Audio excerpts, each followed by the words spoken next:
Ki khubor ka Batesi TV. Ka umdi basnyam bat penjaslian. Rupa Premium Meghalaya.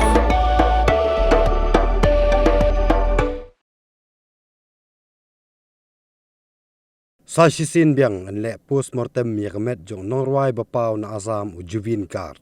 Shuwa man Thang no yakamet jong u hak steps ni hat majai ka arplay tarik unailur arjar apsan.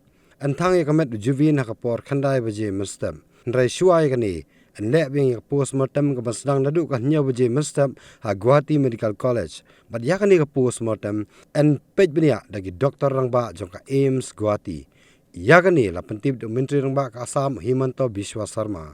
Uhimantaw laong pawatla la dep ban le ek post-mortem ragi pait ng sangstong jok Assam Kim Hun bat ki kwa ban le Biang yak post-mortem ha jala la jong khnang babaro ki jing sisa kin paw halor jingyap jong Zubeen kumta uru un pen hun yak jing kwa jong pait ba bat Shisien Biang le yak post-mortem kumban sipan kan mau bahadin ka jingyap jalop jong Zubeen ha Singapore la pendep yak post-mortem ha Singapore dagi doktor rangba ragi pait ba ka Assam Kim Hun bat ki kwa bade ban le Biang Shisien hak jalal jong menteri rang badu kari Narendra Modi ulapha do menteri ke sarkar pedeng ukiren rijiju boleh mi khmat nak menta jong u hakas ngi Thang yo Zubeen himanto ulapan menaru bak sarkar labu lapa ke jaka ke bahadu sipo vigas hakamar kuchi nak bentaban bu yek jingtai nam nak bentab ni nongrwai bapa hakari ubaka jala Assam kelas 6.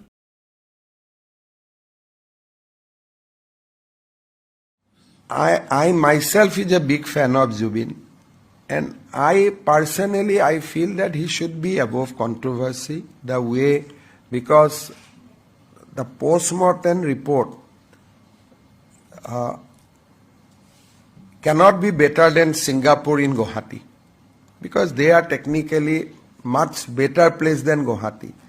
So I personally did not wanted to encourage a cutting of his body. You know how post-mortem is done. But still, as a chief minister, I cannot go by my own emotion. I have to take decision on the basis of mitigating circumstances. So as there is demand, and I have seen one or two leading people has also raising this demand.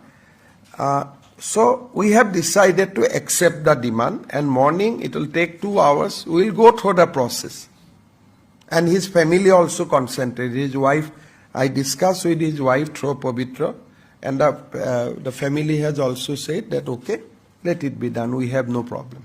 Also, in terms of the CID investigation, now you're going to reach out to the authorities in Singapore. You see, I cannot reach out to Singapore. There is a procedure of Interpol how to reach out. So we have to follow that procedure. We have to move to the Guwahati court.